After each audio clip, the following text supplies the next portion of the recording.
今期我哋講下習近平，佢其實係一個好複雜嘅人。佢以前係好睇唔起好多中國嘅領導人，譬如話鄧小平、江澤民，特別係胡錦濤。佢啱啱上台嗰時係一番雄心壯志嘅，特別係試咗幾輪佢嘅政策之後，佢嘅自信心真係爆棚。佢當時日日都係笑眯眯咁諗緊，就算唔可以做千古大帝啊，都可以係近100年來或者係共產黨中最出色嘅領導人。但係大家睇下佢個面相，俾人咩感覺呢？會唔會係有啲天真、自尊心好強、冇安全感，比較注重自己個人感受而睇唔清局勢？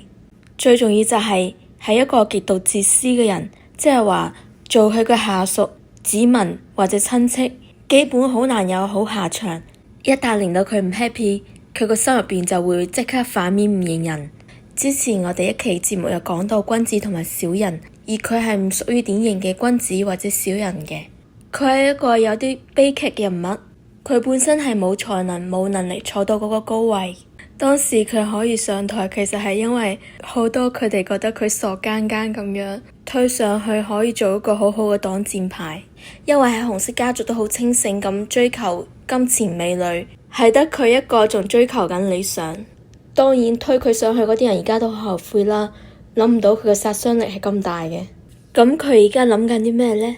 佢呢種面相透出嚟係一種寡情薄恨，特點就係佢永遠都唔會反思。雖然佢而家年紀大，但係佢心入邊其實係好似個 baby 咁，晚晚都喺度喊緊。點解大家都唔理解佢？點解睇唔到佢嘅付出？點解佢一身才華、一身抱負，得唔到一個好嘅環境去施展？佢憎死特朗普啦，日日咬住個皮角，諗緊嗰個粗人，只不過係生得好，係美國嗰個環境。如果俾咗佢做美國總統，早就兵不血刃，團結一切可以團結嘅力量，成為人人都仰望同埋讚美嘅大佬。個個當正佢係阿頭，其他國家領導人都嚟恭恭敬敬接受佢嘅指導，主動尋求合作。佢將會改寫人類歷史。好多人傳佢追求長生，特別係啲對話流傳出嚟，係唔係真嘅呢？當然係啦，但係佢本人係唔關注細節，同埋佢嘅追求對人哋係幾咁殘酷。佢身邊係有啲術士，佢係非常之信任嘅。人哋話佢命格貴重，天生皇命。如果俾多佢幾十年時間，一定可以完成佢嘅理想。